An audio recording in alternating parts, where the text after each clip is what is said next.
Run this shit up.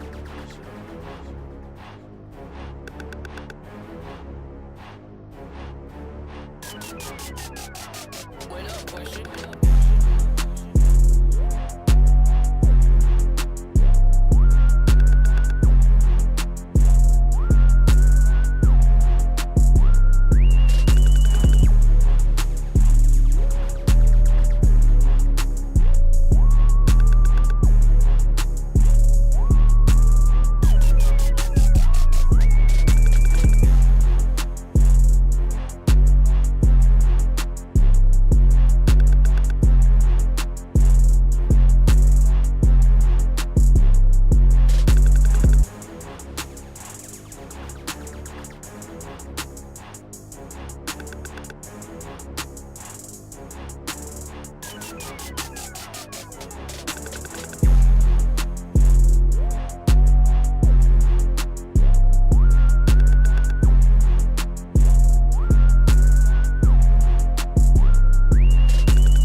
AOB enough. Run this shit up.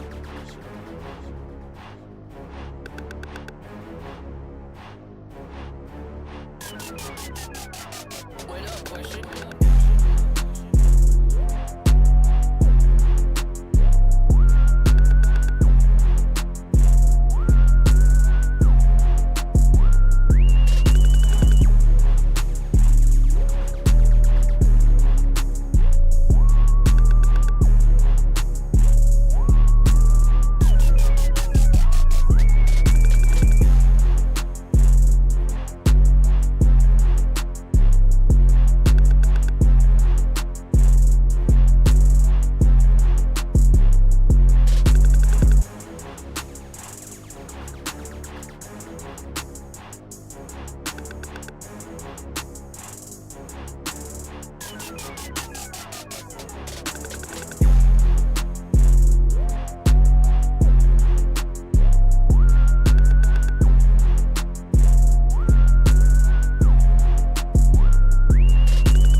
Gang. I see y'all. We about to go ahead and get into it. Just cut them jams down. What's good, world? Welcome to the first episode, Question Everything podcast. We live, we lit. We doing this shit on YouTube right now, so we'll probably put it other places later. But yeah, long time coming. Hella people been doing podcasts. Podcasts have been on the rise for years now. So I figured being in the industry, being an artist, having a lot of thoughts and opinions on hip hop especially, but other shit as well. I needed to go ahead and get a platform to just talk some shit. So it really ain't nothing too professional, nothing too like corporate, I'll say, you know what I mean? I am gonna question everything though, you know what I'm saying? It's a wide variety of topics. Hella music, lifestyle, you know what I'm saying? I'm gonna try to have experts in here, like whatever field we're talking about, I'll be interviewing people that are really doing their shit in their field. Like I already got an episode recorded for this that I just did in Charleston. Shouts out to my guy Noah Brockett. He's a professional blind comedian. I went out there to support his show for like a weekend and we just fucking partied the whole time. So that was lit. That's like a whole extra other side of the world of entertainment that I hadn't really been in too much. So we did an episode about comedy and blindness and traveling as a blind person. If you don't know, I'm blind. You probably figure that out by this voice that you hear in the background sometimes. That is a screen reader. So it talks to me, you know what I'm saying? Let me know what's going on in YouTube or wherever I'm at. I got one on my phone too. So yeah, I did that podcast with him, just talking about a bunch of blind shit, entertainer shit, and that's gonna be coming soon. Big up to Noah, you know what I'm saying? We're gonna get that edited. That's another thing. I'm recording this one live and I'm gonna leave it up for the super fans. You know what I'm saying? But I'm going to cut it down because I have no idea how long I'm going to be here. I'm about to just talk a lot of mad shit and check in on the chat every so often so I can see what y'all saying. You know what I'm saying? We have a conversation. Definitely want to know what y'all been listening to this year. What albums have been in your rotation if you're tuning in right now. There's been a lot of shit dropping. Let me get comfy, man. Because for real, we finna be here for like 10 days. No, I'm playing. It's been a lot of shit dropping. This has been one of the biggest years for hip hop this whole decade. This year feels long as hell, actually. Like if we go back to January, it really didn't seem like this was gonna be this type of year. Like I would not have expected the trajectory that we've been on as far as beef, icons dropping. You know, we just had Ice Cube drop today. Snoop Dogg just dropped the project today. He's trying to like bring Death Row back and shit. I mean, the obvious, right? Kendrick and Drake beefing. We already kind of covered that on the channel. Big up everybody who saw that video too, by the way, and showed mad love and support because this beef has kind of been the catalyst for this podcast to just hurry up and come out because like I said, this year is just so huge for hip hop. And so I've been telling all my bros, like everybody in the game, I'm like, this is the time to put out music. Like, you know, I dropped an album this year. Dropped a couple of things this year actually, and I got some more shit coming. BNF 8 on the way. You know, I usually give everybody a Christmas gift of BNF 8. I say a fucking lot, but I always give everybody the gift of BNF 8. So that's coming with the guys from Blind and Famous, and that's always still mixtape era vibes, you know what I'm saying? So taking it back to the streets on that shit. We just gonna drop it on YouTube, and then we finna do BNF the album. This is the first place I'm saying it publicly, but y'all get the exclusive, you know what I mean? Like, we about to book a B&B and just go crazy and put a whole actual project together for all the services because Blind and Famous got a lot of fans on YouTube. People just being like, why are y'all not dropping your shit on Spotify? Like, what's going on with that? So that's coming. But yeah, so the year started off and eventually we end up getting Like That on the We Don't Trust You project. I think that was in March or something like that. So a full quarter into the year almost before this shit really kicked off and went crazy. But, you know, what you talking about, Cashy? Seeing you. Big up Ava, I see you. Cashy, what's up, brother? The fuck are you talking about? Send you the track I was playing? I got you.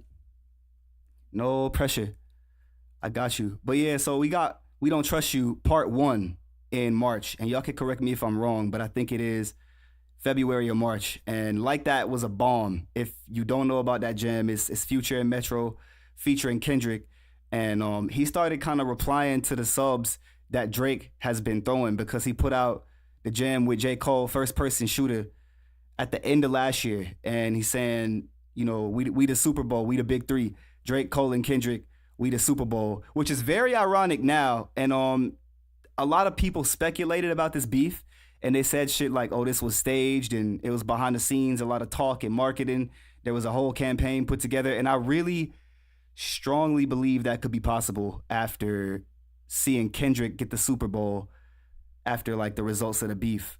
It's like, part of me almost thinks that was supposed to go to Drake because he was the biggest artist in the world for the last decade. Like, the tide is turning, I think. I don't know about public opinion, but from where I sit, to me, it looks like the game at large is rocking with Kendrick. On this new album that he has, he's boasting like that too. He's talking his shit. He's saying, I am the king. Ain't nobody in this rap. You know, he took the line. I think it was Jay who said that shit first. I could be wrong. Big up my brother Blank Thought, man. Showing us love on X right now, or Twitter. I still call that shit Twitter, bro. For real. But yeah, ain't no other kings in this rap thing. They siblings. They all my children. So he basically just saying like, ain't nobody at my level. There's nobody close to me. So the game is really rocking with Kendrick. It's hard for me to do a timeline because there's so much shit that I want to just get to right away. Like, this album is the hot thing. I'm gonna just try to break it down quickly. So Like That comes out, Kendrick's talking his shit. You know, he's talking big, like, yo, fuck the big three. It's just me. It's a lot of quotables in that jam. You could go and listen to it if you haven't somehow. It's like one of the best diss tracks that we've gotten in the past decade for sure. I don't know about like best of all time, but it's defo like top 10 diss tracks, I would say. Because it's a club banger, but then Kendrick just comes in and kind of heats up the whole conversation, lets everybody know it's on a different time, and like, yeah, you can move around to this, you can dance to this, shake your ass, but we about to go crazy. I got to talk my shit, let people know there's nobody close. So Drake comes back with push-ups, and he starts sort of acknowledging everything. He's like, yo, what is this, a 20v1? Like, Metro was throwing shots at Drake on the album, Future throwing shots at Drake. They got A$AP Rocky on the album throwing shots. So there's a lot of rappers that sort of teamed up and was just like, nah, I'm not going for the shit that Drake's been doing lately. Drake been too petty. Like, the thing in the industry that they kind of say on the blogs and that everybody's been getting at, and Drake even says it himself, like, he be fucking too many people girls, bro. Like, the whole industry is mad at him because he be moving weird, bro. He be moving shaky. So, you know, it's like, you cannot be doing that type of shit and just expect to maintain the same type of relationships. Like, he did that shit to Wayne. Wayne brought him in the industry, and when Wayne went to prison, Drake allegedly slept with one of Wayne girls. So it's like, you kind of understand why after so long, once there's a crack in the armor, people gonna start to look at you a little different and do what they can to get you the fuck up out of there. So yeah, Drake is on push-ups, kind of saying, he took the first shot at Kendrick's wife on that song. He's like, you know, I might have to hit Whitney or some shit like that. I'll be with the bodyguards like Whitney. And so at that point, it kind of turned deadly as fuck. Like, Kendrick put out Meet the Grams. Meet the Grams was like a huge punch because he starts talking about Drake having this alleged fake daughter that nobody knows about, which I don't know if that was true. And Drake comes back to that song saying, we giving you fake information and you believed it, like you fell for it. I think it was the Hard Part 6 that Drake did. And Kendrick just actually made another Hard Part 6 that's fire on the album, so we're going to get to that. But there's all these little back and forths. Kendrick is starting to say on Meet the Grams, yo, Drake, you're sick as fuck. You got a whole lot of issues going on in your life. Like, the way you be treating girls is crazy. The way you use your friends is crazy. And then Drake put out this like 3-pack. I'm trying to remember the name of that fucking song. It's where he's like, Kendrick just opened his mouth. Somebody go hand him a Grammy right now. And then the beat switches to like this drill joint. And then at the end, it's the one that we fucking reacted to on the channel a little bit ago. Somebody gonna know what I mean in the comments. But Drake's basically just begging Kendrick to keep dropping. He's like, oh, you had all this smoke, you talking. And actually that was the precursor to Meet the Grams. So this three-pack kind of switch up song drops from Drake. And then afterwards, that's when Meet the Grams comes out. It's kind of a bomb. And then what was that shit called that Kendrick did where there's another jam. It sounded kind of similar to Watch the Party Die. I should have like shit pulled up in front of me right now, but we are not doing all that. There's like too much to get through. There's like so many songs that were done throughout the beef. What is that? It was like a letter to it was right after Meet the Grams. He basically keeps addressing the fake daughter and shit like that. So then we get to like the super bomb of the summer. Drake did a real lame ass move actually first with Tailor Made Freestyle. Tailor Made Freestyle, he decided to use AI to rap as other rappers. And it's just, that shit's weird to me. I've seen people doing it like as a parody on YouTube a lot. That shit's been hilarious. Like, oh, what if Kanye got on Today Was a Good Day by Ice Cube? Or what if they had, the characters from SpongeBob rapping or just different shit? It'd be funny, but for an artist to actually do that seriously was really strange because these people are not speaking for themselves in this case. Like, in one case, like Tupac is dead. He's not even here to sign off on what you're saying or verify that he even rock with the shit. So it was just real cornball vibes to me on that. It was giving real weirdo energy. And then he had Snoop also as an AI on there, like rapping as Snoop. The accent was pretty accurate for Snoop. I ain't gonna lie. Like you could really tell that it was Drake rapping as Pac when he did Tupac AI. Like it was a Drake cadence in Tupac's voice, which as a fan, that was like dope to hear technically, but to Pac's legacy, that shit was really weird because the way he was rapping, I don't really feel like Pac would have rapped the same way. Big up everybody who's in the stream right now, man. Put something in the chat. Let me know that you rocking with this, man. Also, join the conversation. What has been your favorite song this year? Your favorite album? What you jamming, man? Talk to me. Let me know what's goody. Yeah, so Tailor Made Freestyle.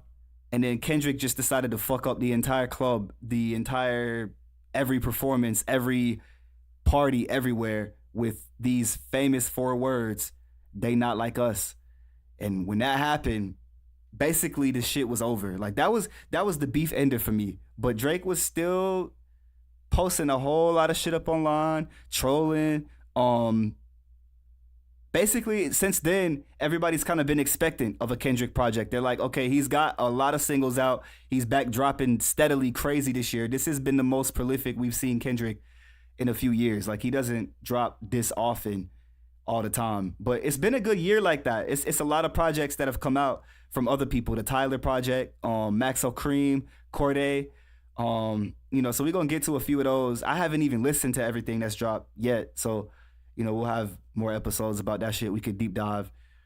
But, yeah, Not Like Us just shook the whole scene up, changed everything. It just like, it was inescapable. To be honest, to this day, that record is still like a hit anywhere you go. It has lost a little bit of the replay value for me. Like I'm to the point where like I hear it and you already kind of know every line, you know what part everybody's gonna say. Like it's that meme ability is not the same.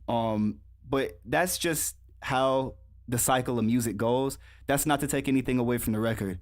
If you play it in even a few months or even in the right situation right now, it's still gonna go up. It's gonna age well. I think that's another record that's gonna be top 10, top 15 diss records. Kendrick is really making legacy plays right now as far as the superstar thing goes. I feel like he was slighted for a while. Like I don't want to call it jealousy, but there's a lot of emotion in the diss records that he did. Like I hate the way that you talk, the way that you act, the way that you dress. Like that's a whole extra one. Kendrick gave us a 3-pack, and big up to Cardo and Johnny Giuliano because they produced on that, man. And I've been studying them guys for like a decade, 15 years type shit, man. Like from the SoundClick era, from the early Wiz Khalifa era, and that's a big one. That's a life changer. Getting a Kenny record like that, that's so heavily streamed and such a part of the beef. Like that one is also gonna go down in history, in my opinion. So yeah, big up to them guys, man. Big up everybody involved with that.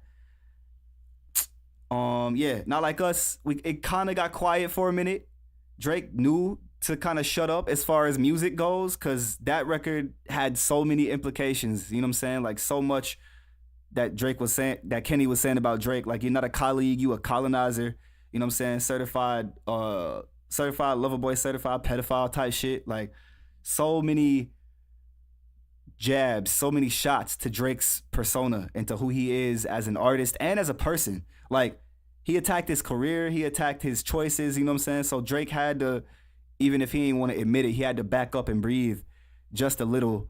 So Drake, he takes to posting on social media all these memes and parodies, and then there was something that as a fan I actually really enjoyed. People tried to shit on him for it, like it was a bad move, but I think it helped him out, which was the 100 gigs for your head top, which is like literally 100 gigs or more of video content that Drake dropped on YouTube.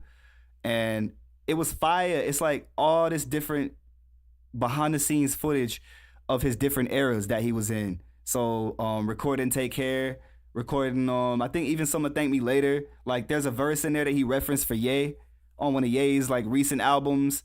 He had a beat to one of Big Sean's jams. So there's like all these moments that you see, and especially as an artist, I'm like, yo, like this is a crazy inside look at the industry that I'm in, you know? So I'm like hella able to relate and just look at them moments like, yeah, this is the type of shit that I'm doing and that I want to do. These are the places that I want to be in. I see myself here. So he was, and I think that was the point. Like, a commenter said like, oh, look at Drake trying to, you know, get back in people's good graces by showing the humble side or showing the beginnings. But that's what you got to do sometimes, like, especially if you truly take that moment to like actually humble yourself and really be accountable and be like, all right, you know, I have to rethink. I got to re-strategize, pivot, because you're not going to win everything. Drake has been the poster child of success for a decade. So I'm sure that can get like, I don't know. There's a rapper named Andy Mineo, and he had this jam that was like all about getting too comfortable, getting too far into luxury. Like, comfort could be a silent killer. If you get too used to having everything that you want or doing everything the right way, like, you get in a pattern of like just expecting shit. So you have to stay learning shit, stay adapting. Especially in music, like shit changes. In rap these days, like every 3 years, there's some new shit going on, some new shit to be aware of. So you gotta just stay up on that. So yeah, Drake backed off for a while, and then we got Watch the Party Die, which is kind of addressing, in my opinion, all the Diddy shit that's going on, all the allegations and proof and revelations on people like Diddy in the industry, and Diddy himself getting locked up right now. Like, Kendrick is like kind of taking a stand and letting everybody know we need to bring hip hop back more to like a pure place, because it's too much partying going on. Like, and of course everything is a balance. You got to have your space to get lit, but like Kendrick is really standing up for that conscious corner of hip hop, I feel like, and trying to put that in the mainstream. I still want to know, there's some lyrics in that song when he's talking about D1, and shout to D1. Kendrick's been giving a lot of people light, you know what I'm saying? Like Lecrae, he put a light on Lecrae, and then Lecrae recently came out and made a couple of records that was fire. And big up Lecrae too, man. You know, I had a chance to run into him at an event not too long ago, and he's, you know, real humble dude, real chill dude, honestly. So, you know, just seeing people like that get a platform that they might not have had otherwise is always dope. Like, as an artist, you want to see the people that you rock with get bigged up by the titans that are like blazing right now as far as exposure goes. So Kendrick being that superstar and shining this light, he did that on the album too, but he hid the features. The new Kendrick album is like the capital point of this talk right now, it seems. I'm just looking at the chats real quick. So yeah, Watch the Party Die. Kendrick is not jabbing at Drake as heavily, but like Drake is kind of caught up in the party scene in a heavy way. So he catches strays intentionally by proxy of that. So that happens. The world reacts. Lecrae responds.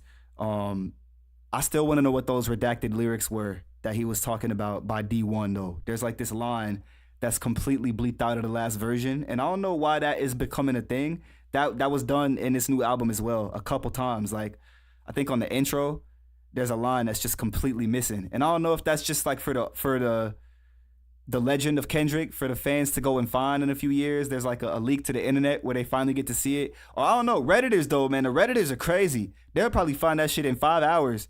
You go to the right places if you know where to look. Somebody gotta key me in, man. I'm trying to figure that shit out. So yeah, we basically in the timeline of the beef are pretty current because Watch the Party Die drops and Drake really can't say nothing in this current climate that's too volatile because everybody knows what's going on. Everybody knows what the temperature is right now. So out of nowhere, I went to eat today at this new spot over here in the neighborhood, like in Hateville type shit. And I came back and like just saw a random notification on YouTube from Kendrick for this jam called TV Off. I don't know if that's the single he's going with or if it's just like that's the random one that popped up out of the album for me. But that's the first one I heard. So then I just looked at the comments because like it's culture shifts so weird. Now it's so common, like everybody just opens the comments while you're watching something. So there's these people who may have like a certain joke or they point out, you know, the most popping line in the song and you're just experiencing the record together. You're experiencing whatever it is you're watching and you looking at these people's comments, like you probably commenting as you seeing it for the first time. And it's like a virtual party, low key. Like some music, it depends on the type of music you listen to. Like some people got really trash ass comment sections. They be trolling like hell. They just be a bunch of bullshit. But like what I notice is, especially certain like subgenres, you go listen to some soul music or some lo-fi or something, like it'd be a whole lot of like-minded people. And I guess that's what the algorithm does. It puts you with your type of people. But you know, some of them, they be like virtual bus stops. Like everybody just be like, yo, have a good day. Yo, I'm smoking a joint. Yo, this lyric is so crazy. Yo, can't believe he said that or whatever. You know what I'm saying? It's just like you enjoying the shit together. So it's like a weird ass camaraderie, like a virtual communication thing that happens. But you know, the internet just be moving.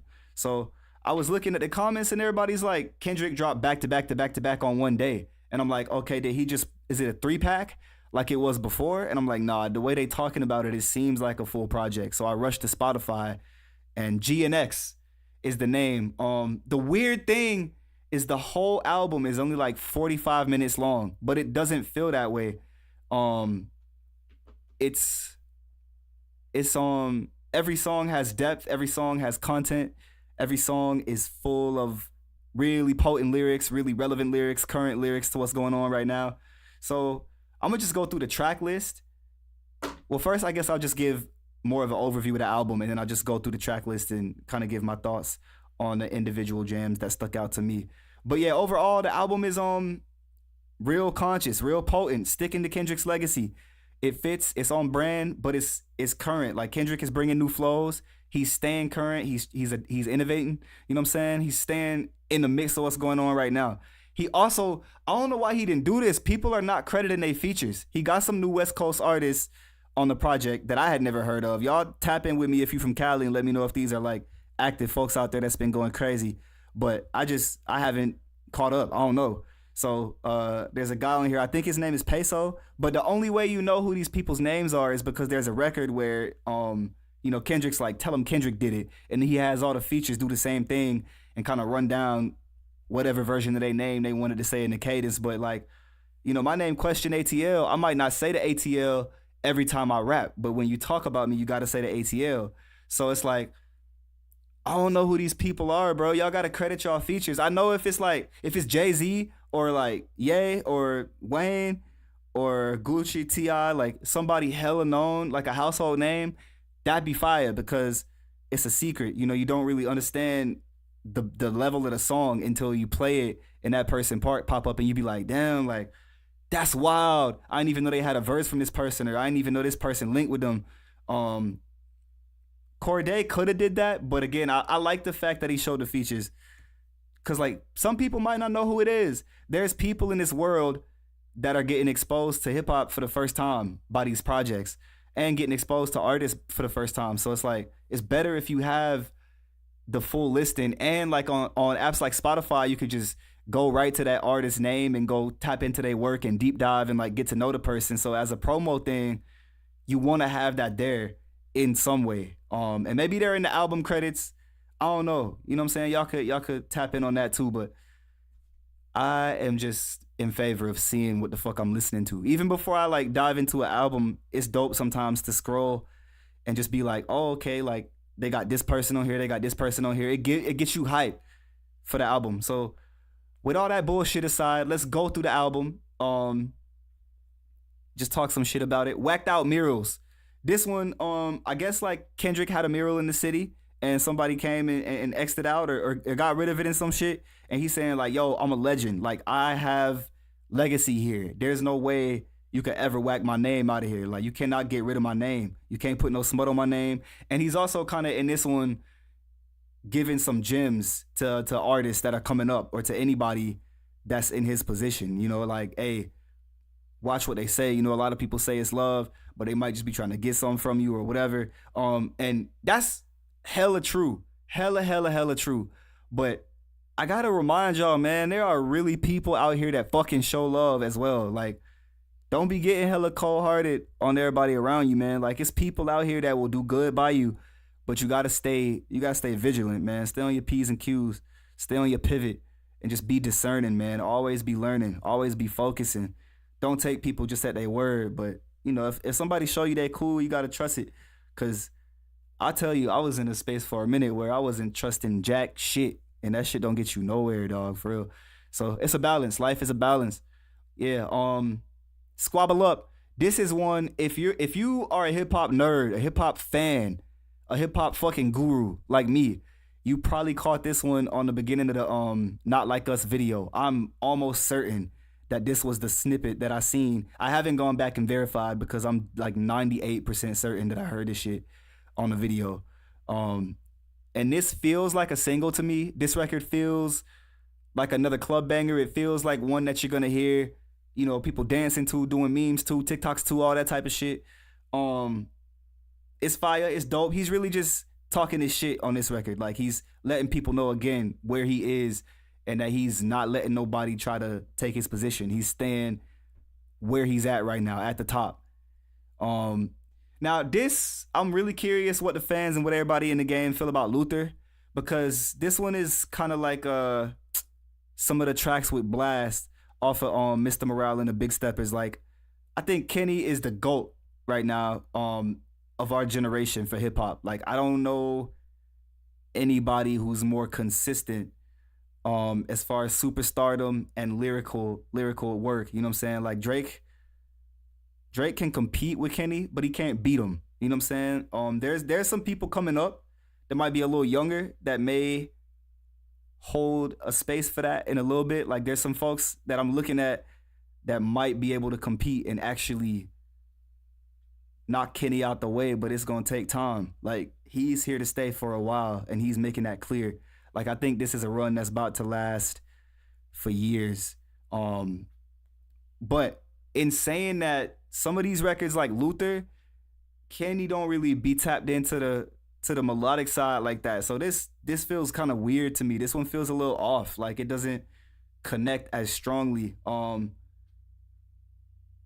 feel like the beat might have could have been better, or he could have just picked a different beat or approached it a different way. Like Kendrick singing is always kind of weird to me. Like his tones he chooses to use and some of the cadences, but like I don't know, maybe that's the point. You know, Kendrick used to use that same type of like Andre 3000 pitched up voice and shit, which like that works. Like Bitch Don't Kill My Vibe, that came across the right way. I think that's how you could like package weird and brand weird in a way that everybody could understand. But like when you go too far into that bag, it gets like eccentric and it's like, yeah, this definitely is an album track. Like, I mean, if that's what he want to do as an artist, respect, because once you get to a certain level, you almost lose your choice of being super creative because you're such a business. It seems like people expect something from you. Like if Jay-Z came out trying to use hella auto-tune right now, I think people would laugh because he made DOA.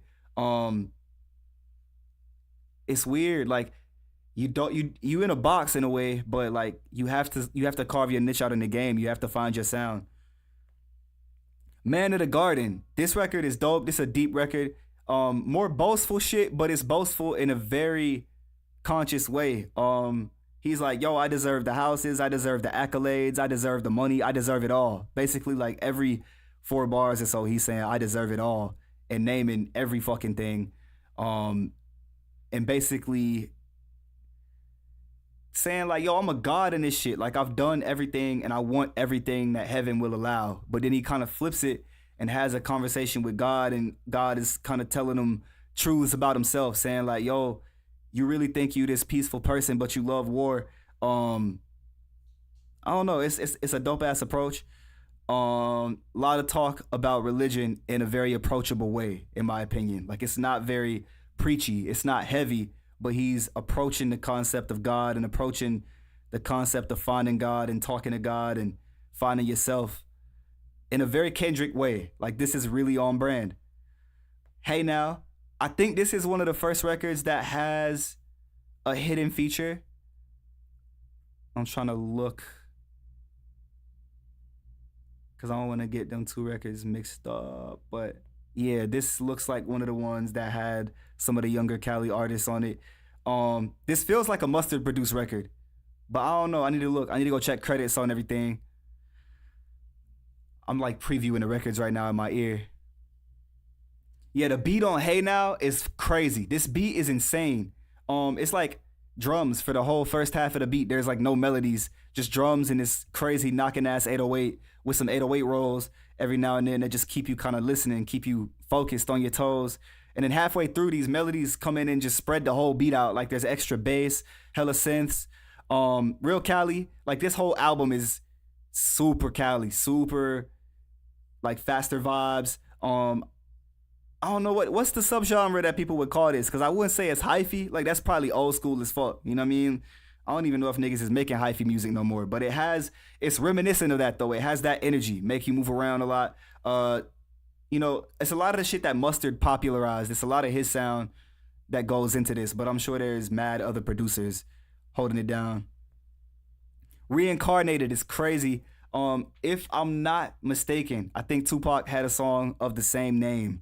And Kendrick on this song basically speaks from the spirit of different people. So the first verse is basically talking about, yo, he's a dude who left his dad home hella fast because he was living wild and fell in love with music and started playing guitar. My take was that he was talking about Jimi Hendrix, but I could have been wrong. And in the second verse, he's speaking as a lady who was in the game and died to like heroin addiction and everything, but was like hella powerful as a singer, great singer. I don't know who the fuck that was, honestly, so somebody gotta educate me. But the third verse, he like confronts himself and he's like, yo, I understand why my dad had to kick me out now. This, you know what I'm saying? I was living hella reckless. So, and then it's like, what he's actually saying is it's crazy because I just put 2 and 2 together when I thought about the last line about his dad kicking him out of the house, because he says, I rewrote the devil's story so we could like talk about God or see what God is, something like that. So he's saying, you know, God threw him out of heaven, God threw him to earth. And he also was speaking on that like phrase or that little piece of consciousness in Man of the Garden. So lot of talk, you know what I'm saying, real relating to religion right now, keeping the awareness. Like it's not really so much telling people what they should do, but him confronting his own religion, him confronting his own concepts and just laying that out for the world to see. So that's a real fire way to approach it, in my opinion. TV Off. This the first one I heard. This shit is like a double record. There's like a beat switch halfway through. This one for sure is produced by Mustard. The second beat is. The first beat could not be. I don't know, like he not using his tag all the time or what's the deal, but the tag is defo in the second part. And then Kendrick made sure to fucking shout him out in a big way. So you're gonna hear everybody screaming Mustard. I ain't finna do that shit right now, but I'll probably be at the club doing that shit. I ain't gonna lie. This one's a vibe. This shit amps you up. More of that like high energy, Cali excellence. Dodger Blue, I do not remember this. Hold on, let me get the preview going on. Oh, okay, this one right here, Kendrick has hella bars on Dodger Blue, but it's the melodic approach that is just so weird as fuck to me. Like, maybe this is one that you grow with. There is times like I've heard people say like, yo, you really got to just sit with a record, take it in. The lyrics are actually complemented by this melodic approach once you sit with it and understand it. But I just don't know. Like, I got the type of instinct where like I know a hit when I hear it for the first time. I know what I like when I hear it. Like I'm the type of artist where I know what beats I'm gonna rap on the first time I ever hear them. I know which ones are really gonna be fire jams and my favorite jams. It doesn't take me like sitting and growing with shit. Now there is like, I might have heard a beat and then my ear adjusts. So like maybe I have to grow. You know what I'm saying? You go and you listen to more music. Maybe it takes you not having been exposed to what this person might have been inspired by. So you got to go and do some more living, and then you come back and you might, I've listened to beats from 2 years ago and be like, yeah, I swear I heard this. So it's like, I guess both happen, but you have to be at like a different experience or a different point in your life, I think, before the music sounds different to you. I don't really think you could play a song one day and then the next day you hear it and you like feel differently about it. But there's this guy, I don't know his last name off the top of my head, but he's like a fucking crazy like powerhouse in the industry right now. Noah from Idea Generation. I was watching like a long ass interview with him about like his journey and trying to just I glean information from a lot of these executives. I watch a lot of shit about how they network and how they move and just try to figure out what I can apply to my career and like who I might need to know. You start learning people names, you start learning like tactics, you know what I'm saying? If you want to do something, you got to study it, like really just spend time learning every facet and just fucking go all in. The hell was I just saying though? I do not know. So I'm about to just get back to the album. Yeah, this track, okay, it has to grow on me. That's what it is. So yeah, maybe I'll come back in a month and we see how I feel about it, because right now that one is just not it for me, for real. Peekaboo is crazy. This one I know has some hidden features, and this is just one of the most fire tracks on the album to me. This also feels like it could be a single. I definitely think this has like single potential. Crazy. I'm trying to see if this is the one I think it is real quick, because I don't want to misquote this track.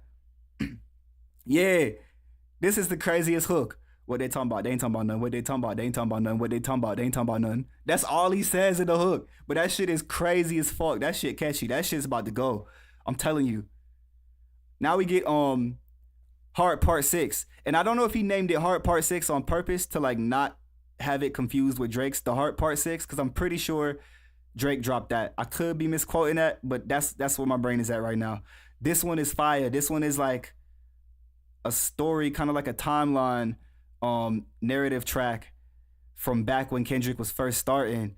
The first verse is he's like, yo, we was all in the studio, a lot of Jack in the Box and Pepsis, and I'm just over here writing. He said he studied Ab Soul. One of the dopest things I heard him say, being humble as he does, is that like he studied Ab Soul's whole style of rapping in order for him to make his way and for him to find his own unique path in the game. And that's something that every artist has to do. Like, we all have inspirations.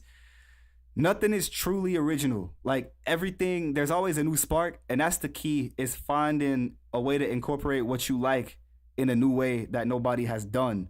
But it's really all like combinations. Like the secret to this game is it's like ideas. There's new ideas that come about eventually. Like, nobody was probably thinking about AI in 1937. But now that you have AI, you incorporate all the older ideas with AI, and that makes new shit that hasn't been experienced before. But see, you have some minds, man. Like, I don't know, Einstein and them people, they might have been thinking about AI back then. That's what you have to try to do, especially in your field. Like, you might not be able to do it for everything, but the goal, like, in life is to be creative and try to be ahead of what's going on more than most people might be, so that you can present it to them in a way, put people on the shit, invent shit, bring shit to people. You know what I'm saying? Like, that's the best position to be in. It's fun for me, in my opinion. Like, I like finding new shit and then making shit out of it. So yeah, Peekaboo is fire as fuck. I don't know who's the feature on there. I'm gonna look that up though, cause I want to find out. I want to dig into the work and see what's going on. Heart Part 6. I was on Heart Part 6 and fucking forgot. So That happens. That fucking happens for real. The other verses, the second verse, he's like kind of talking about when J Rock first was getting signed and J Rock was in the spotlight. And that's crazy. I always used to wonder if that was the same J Rock because my cousin was a fan of J Rock in like 2008 or 9 and put me on. So I knew about him way before I knew about Kendrick, but then J Rock kind of like fell back. Like I don't know what his situation was or what happened, but you stop seeing as much of his music. And then Kendrick comes out, and then you see that J Rock is like always with Kendrick and around Kendrick, and then he's telling the stories. So they've always been homies, you know what I'm saying? Kendrick was kind of under them back in the day, and it's just, you know, you never know who's gonna be the one to blow up the biggest. So he's just really giving thanks to everybody in his life and in his camp. Talks about Black Hippie on this song and why he thought that didn't work, you know, kind of taking accountability for that. So just a lot of information, a lot of like personal anecdotes and shit like that on this song. So as a Kendrick fan, it's definitely one I appreciated a lot because I like when artists go into that type of mode, like retrospective, and let you know where they might have been or what it might have been like in certain moments, like where you might have already been a fan, you know, you might think a certain way of somebody and you have no idea what they're dealing with or what it took for them to make that favorite song. GNX, this is sort of the title track, the record of the album. This one does have a lot of the features of the album on it, and this is when they all kind of list. It's like a posse cut, you know, everybody kind of listen their names. The beat on this is hella different. It's cold though. Crazy 808 movement. The hi-hats kind of moving around in a different way. So it's innovative, you know, it's something a little different. I like hearing that. And then you get Gloria. This one is interesting. The whole time on this last track, it kind of seemed like he's talking about like 3 different things. It's almost like he's talking about like a family member or a girl that he's with. But then at the end, he's like, yo, like honestly, my bitch has been my pen. So that's also something you can hear in the thread of the song. Like he's talking about the music that's been with him forever.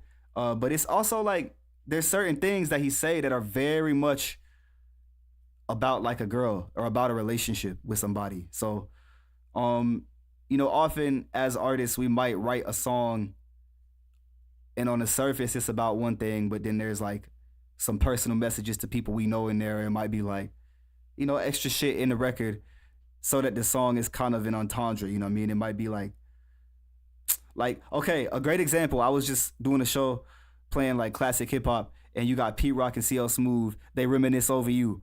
Today, I just caught in my fucking brain, one of the last lines in the last verse, he's like, yo, check the spelling of this song. It's an ode to you. And it spells out Troy. So the whole record he's making is talking about Troy, which is, you know, somebody in his life. If you follow the story of the record, you can hear him talk about his family and when he was born and the things he go through. And just like, I think that's crazy. You don't really know the full meaning of a song the first time you hear it. So I guess that's another way that shit can grow on you. Let me see what's going on real quick. Check the status, you know what I'm saying? We still good, we still live. Hell yeah, I see y'all, man. I see y'all, appreciate y'all rocking. We about to go into some other albums. What up, Mansion? I see you. I used to I did listen to the Tyler album. That's another album that might be up for album of the year. It might be. I don't know. The beats are real unique. Like Tyler has his real specific sound. I think Tyler could benefit from having some commercial production on his projects. Like I want to see Tyler on a Metro Boomin beat, you know what I'm saying? I want to see Tyler on an Energy beat or, you know what I'm saying, one of these newer guys, like even like a Cash Cobain beat would be crazy to see Tyler just sort of put his sound with the mainstream sound, because Tyler's sound is fire, but like especially when he worked with, you know, Sexy Red and Wayne and that type of shit, I think them type of records might do better or might have a bigger audience if he had more like approachable beats. Cause like I fuck with all the musicianship shit. Like I fuck with the weird eclectic synths and all the chords and everything like that. But for that to be the mainstay of the album can be overwhelming, I think, to like an average listener sometimes. And that might be why he's not more in the conversation. Like, I think Tyler, though, he's growing into what might be like the modern day Ye, to be honest. Like, I feel like Tyler is the Ye of a certain generation. And then low key, that might be me in the next, couple years. No cap. So I'm just putting it out there. I'm just letting y'all know. Y'all the early ones. Y'all already been rocking with me for a minute, so you understand. And I appreciate that. I'm looking for the album right now. I'm finna bring up this latest album from Tyler. Oh, it's cause all this fucking shit is in my way. Y'all just bear with me. Spotify, they changed up the way it looks when you go to certain artists, so you can't just see shit the same way you used to be able to. This is wild. Slowing me down, man. Alright, word. This is what we're gonna do. Boom. Go right here and go to view artist.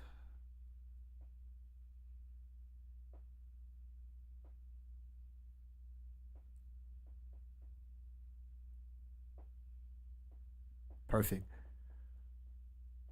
Chromacopia or Cornucopia or Corn fucking Popcorn, whatever the fuck this album is called. No. Chromacopia from Tyler the Creator. Let's jump into it. I don't know what this title means, honestly, but it's fire as fuck. Lot of story on this album. Saint Chroma.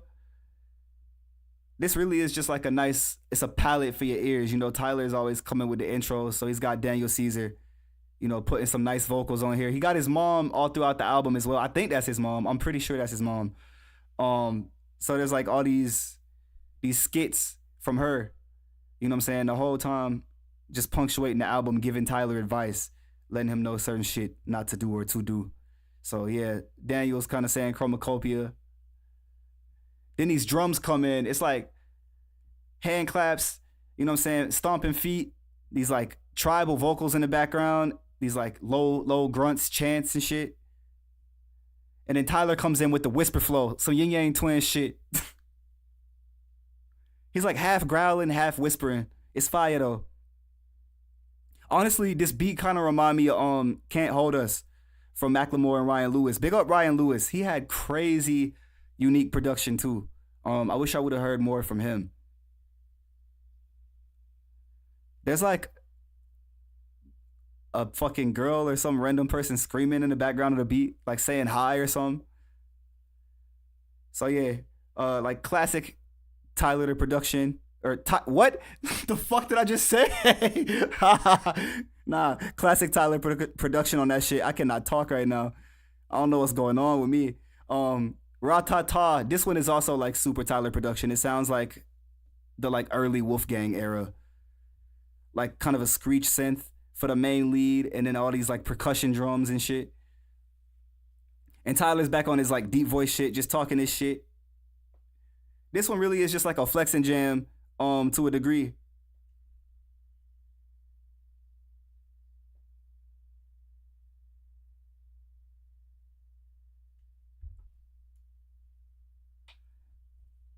All right, now we on to Noid. Noid is fire. Noid is crazy. It kind of starts with like this 70s type vibe. Like the whole jam is like, it's got these dope processed live drums, real distorted bass in the back. It feels late 70s, 80s. And Tyler's like half singing, half kind of chanting. Like it's real easy. It's easy vibes. But the song,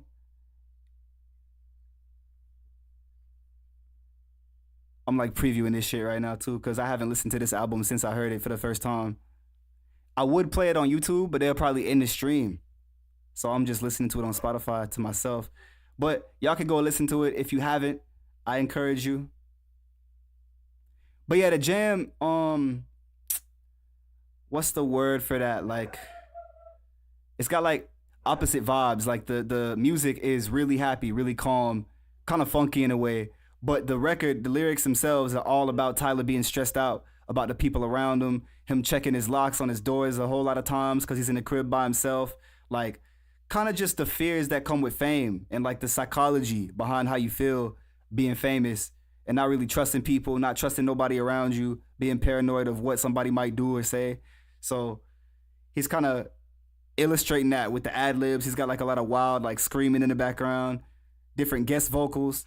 So it's a real audio picture. This song is full, like it's a full palette, and you get that a lot with Tyler's production. It's not just one vocal over a loop beat. The song's gonna change up. It's probably gonna have some different chord progressions. You know, I was just saying today, I heard like an old jam, and like nobody really uses breakdowns no more. People don't say breakdown. They don't put like guitar solos, you know what I'm saying? There's not a lot of instrumentation like there used to be in mainstream music. We need that era to come back. Like shit is so short right now. I guess there's no room for it. Like most jams are like a minute and a half. So where do you put a guitar solo in a song like that? But we gotta stretch shit out a little bit more, man. Like let the musicians breathe. They trying to kill everything with AI. It's crazy. All right, where we at?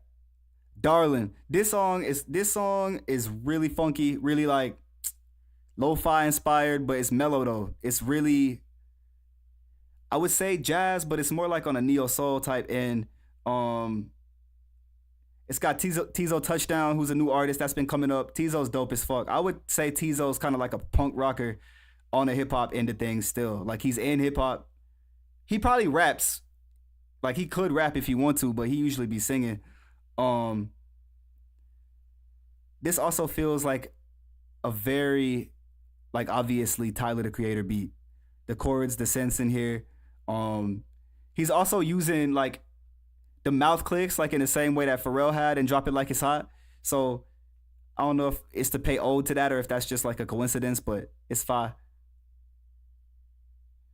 The next jam is probably one of the heaviest songs on the album and probably one of the best ones too.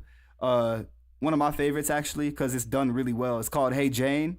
This song is Tyler talking about when he found out that he might be having a kid and his perspective, the girl's perspective. I was like, is there a third perspective? I really don't remember. I need to listen to this album again. But basically, he's given the whole situation, like every angle of the situation, and saying like, yo, this is how I first felt. This is all the thoughts that were going through my head. A lot of conflict. Like, he doesn't feel like he's ready to raise a kid. He still feels like he's moving around the world. He rushed into it in a way because it definitely wasn't planned from his perspective. So he's like, yo, I don't want to force you into anything. Like, obviously, this is your choice, but at the same time, I'm not ready for this. I don't, you know, it's a heavy jam, but it's real life. Like, this type of shit happens all the time. So the second verse, he's, you know, talking from the girl's perspective and saying like, yo, she's getting a little older. Like, this is a good time for her because she don't know how often this may happen or how, you know, when this would happen again for her. And, you know, she thinking she want to make the right decision, but she also doesn't want to let like her family down or people down. So she's trying to figure out the best way to move.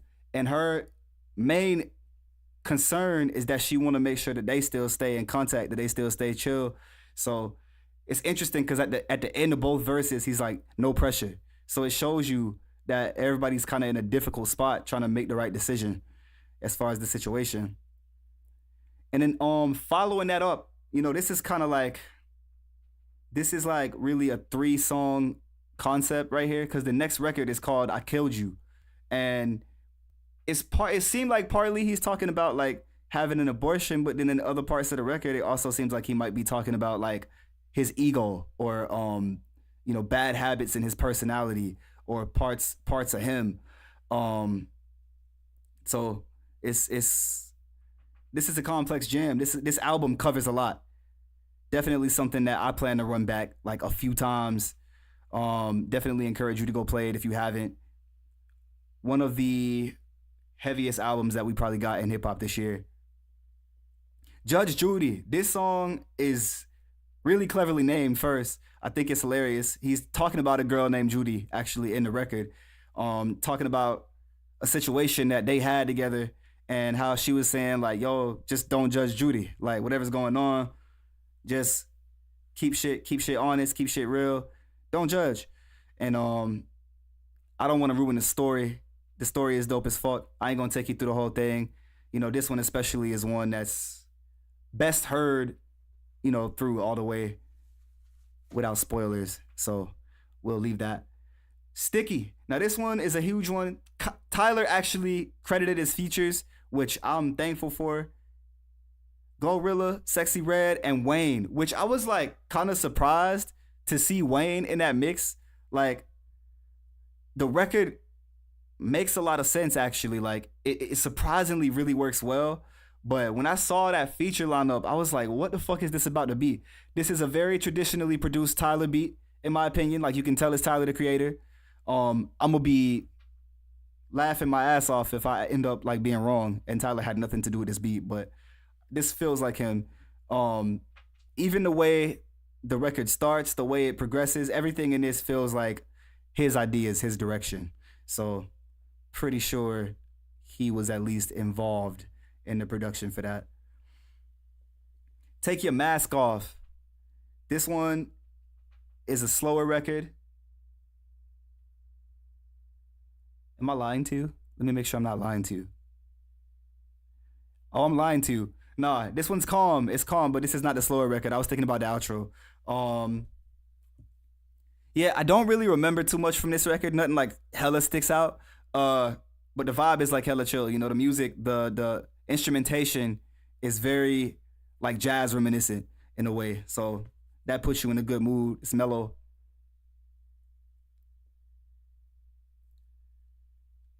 We On Tomorrow.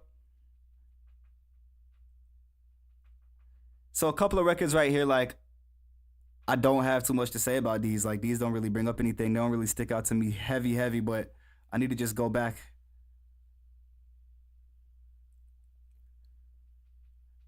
The next one that really stuck out to me actually was the outro. I Hope You Find Home. This one is like a slower record. This one feels like he's about to start singing, and he does somewhat, but like he actually drops tough rap verses over this. Like it comes in like a R&B record. Like it's like a blues, neo soul type vibe. But and I don't know if that's him singing on all the vocals right there or not, because no artist is credited, but there's like a lot of different background vocals and harmonies on this last one. Bit of a build up, you know what I'm saying? Chorus. But then yeah, Tyler actually spits on this one and it works well. Bit of a double time flow. So it's a great closer for the project. Leaves it on a high note. And I defo think y'all gotta go play this for yourselves. I'm coming back to it because there's like there's a record on here with Lola Young. I didn't even remember seeing that, so I'm gonna have to see what that's about.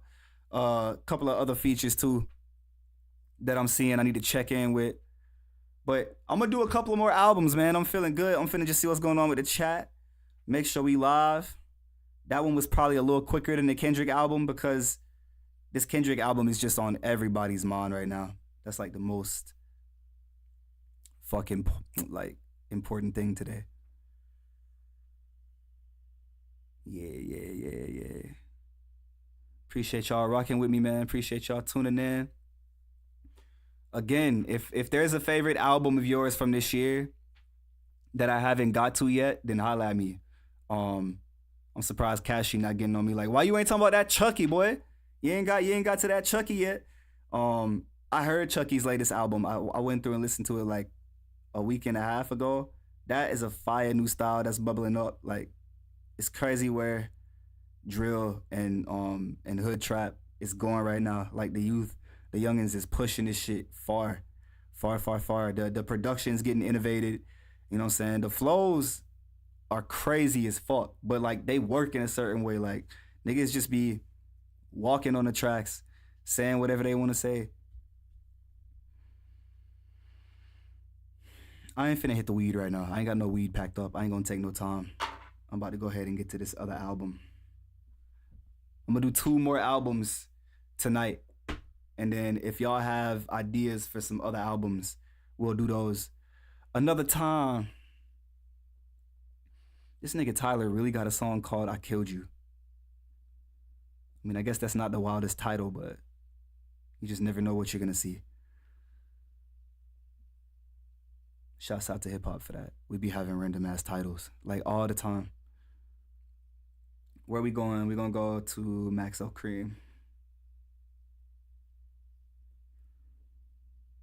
Shouts out Maxo Cream, man. Putting on for Texas in a major way.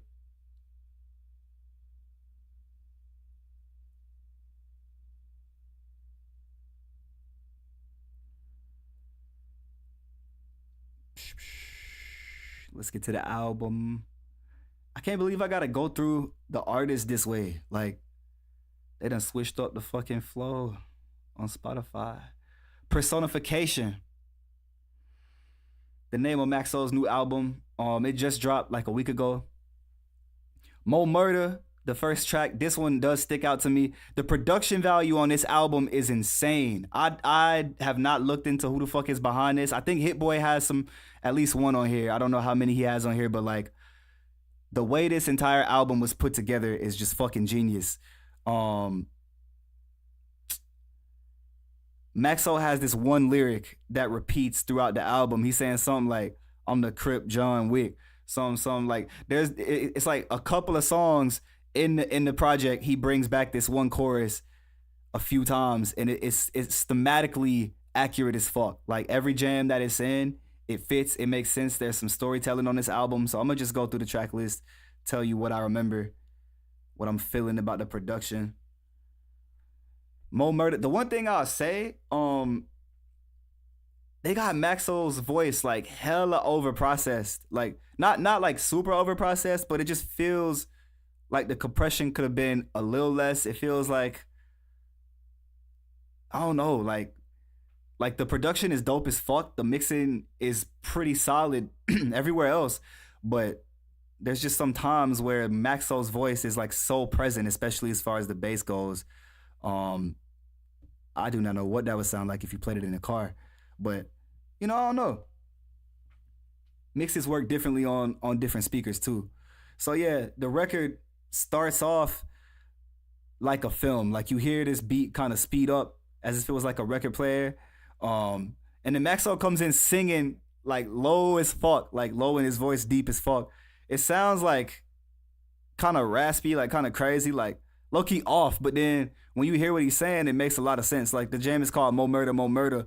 So he's got like, I think that's a Bone Thugs sample in the back. I could be wrong, but I'm pretty sure that's where that's from.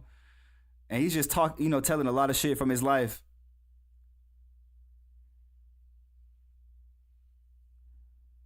Like it starts off with immediate hood stories. He's like, when little bro out there and don't know how to do nothing right, like I should have been one that's dead.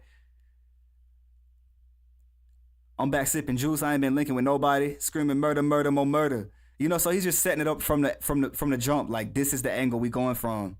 Like I'm in a serious situation right now. I'm in murder mode. And so it's just like I'm telling all these different hood stories. Then you get into the next one for Shit Show, which is like everybody's been saying that shit recently. All my guys from Texas. It's defo like, I don't know. They probably been saying that shit for 20 years, but recently like I see it everywhere. I feel like I just seen that shit trending somewhere. So Maxo capitalizing on that. That's smart.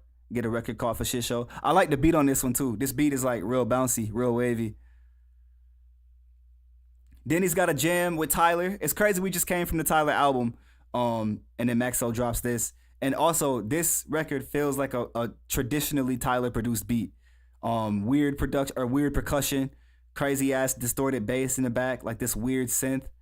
And then Tyler starts it off. It's kind of fire that Maxo like let Tyler take the lead on this one because it's a far trip from everything else on the album. Like we're in super dark Texas mode, and then Tyler kind of brings us to this experimental like Neptune's influence, like Kanye era.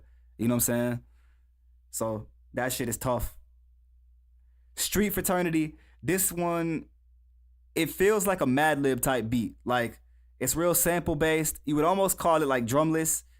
He's just like rapping over a soul sample that's chopped up. Ill as fuck. It feels real East Coast. Like it feels like some West Side Gun type shit, low key.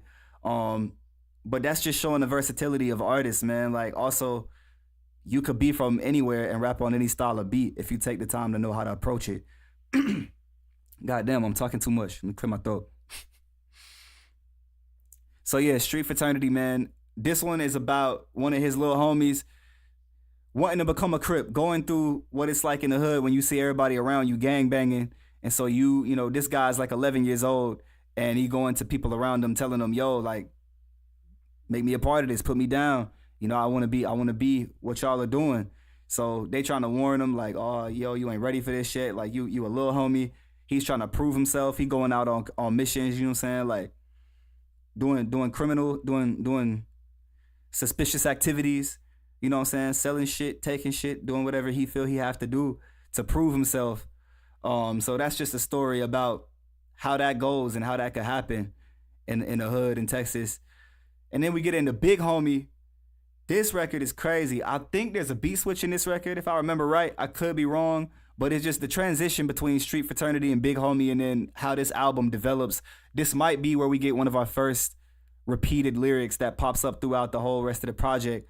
And this one is telling a story about when Maxo was younger and when he was kind of dealing with some street shit and him trying to figure out his way in that game and kind of talking about some shit that he had to deal with, going on a couple of missions, getting in some shootouts, and finding out that the person who put him in this shit is not even as serious as he is. So, great listen. This it's like a storyteller record. Like both of these ones are like super storyteller. Like they take you on a journey, which is something that you don't see all the time in mainstream hip hop, especially unfortunately like in trap, like in the South. There's not always that like real hip hop element of a story. Every verse just might be some party vibes or some wartime vibes, some flexing vibes, you know what I'm saying? Like people just kind of talking about whatever reality they have. But it's fine to see, you know, in 2024, Maxo putting out, you know, this album with so much content. Smokey. This is Big X the Plug and Maxo Cream. I've been seeing Big X the Plug everywhere. I feel like he's been on the come up recently. He's been on a crazy run. So it's real smart for him and Maxo to get this collab in and for Maxo to put that on the album. I'm not sure who's been rapping longer. Shout out my guy Southside Oba. He put me on Maxo Cream like 5 years ago or some shit. And I really didn't tap in too heavily until this album. Like I would hear a song here and there. Like there's a record he has with Playboi Carti produced by somebody in 808. I forget who. But yeah, I really wasn't on Maxo until now. Excuse me, but he lit his fault though. So yeah, big up Maxo. Big up Big X the Plug. This shit right here, higher than ever. This shit is defo for the clubs, defo for the traps. You know, a high energy song. Rob 49, Skilla Baby. This sounds more like one of their songs, and then Maxo kind of just hopped on it. That's defo like the vibe I get from it, because Rob 49 starts it off. It's in that range of beats that he's been on a lot recently, like this sort of new innovation of trap that he has been sort of known for. Also like the Boss Man D-Lo type wave. It's in that era. It's in that pocket, you know what I'm saying, in that world. So Maxo gets on here though, does his thing. Everybody does their thing on this song. I like this jam. It's like high energy. Some wild ratchet music. Wild ratchet music. The fuck is happening to my throat? What the fuck is this one called?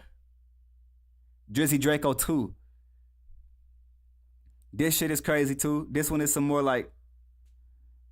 of a drill vibe, honestly. Like Maxo near the end of the project starts to get into a straight drill vibe, just like straight high energy, like heavier records. And I fuck with that shit. It's all a good transition. The order on this project helps it all really flow. Like you understand. To be real too, like this record sounds real similar to like a 3-6 Mafia sound, which has been coming back heavy this year. Ever since the We Don't Trust You project from Metro, like when part 1 came out, like even like that is real reminiscent of an early 3-6 Mafia, like a late 90s trap sound, especially the snares. And I really fuck with them type of snares. I'm glad to see those coming back in. And that's really how trends work. Like nothing is ever truly old or too old to come back. Like a thing might age out of relevance, but then when you see music shift, when you see like the baby of that genre pop up in the next generation or in the next decade, you're usually gonna see a version of certain sounds come back, or people are gonna sample it. They're gonna take the lingo. Like it's weird.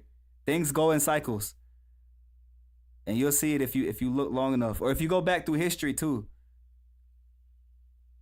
Walk by Faith. This record is might be actually one of the heaviest records on this album. It's a song dealing with questioning religion and feeling like you've been in life dealing with so much bullshit, and you've been the one that's having to you've been the one making your own decisions. They say like the hook first, he's like, yo, they say walk by faith and not by sight. When Big follow faith, Tupac fought. Like when Big followed faith, he got stabbed in the back by Pac. So it's like, yo, you can't just put blind faith into anything. You have to kind of trust your gut, trust your intuition, that type of thing. So it's really an in-depth song, introspective song.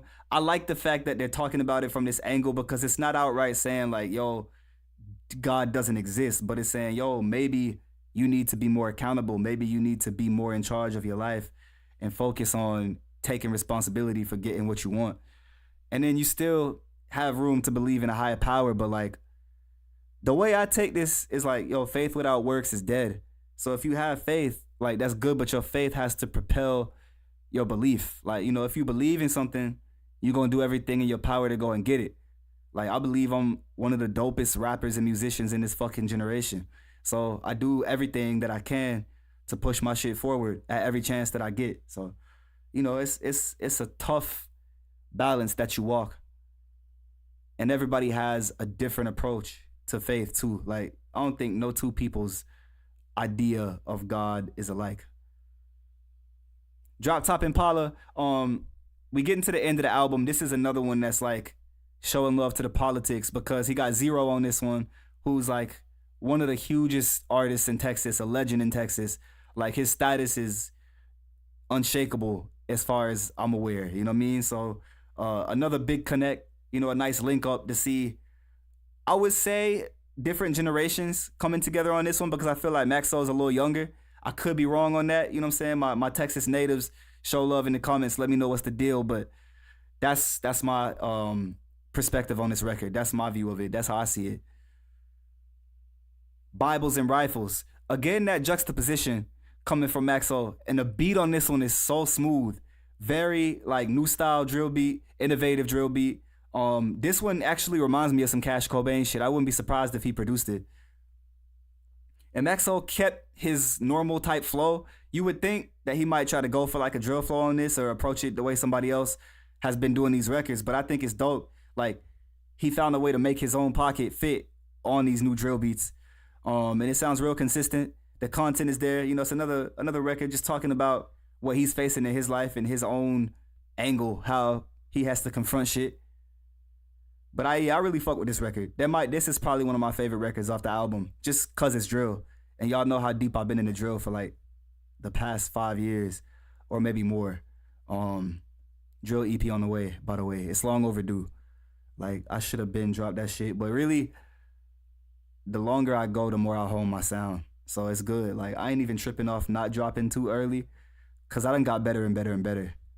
And I'm only gonna get better and better and better. So you know how that go. Talking His Crew, featuring that Mexican OT. This is a record that dropped, I think, as a single, like ahead of the project, because I heard this one a few months ago.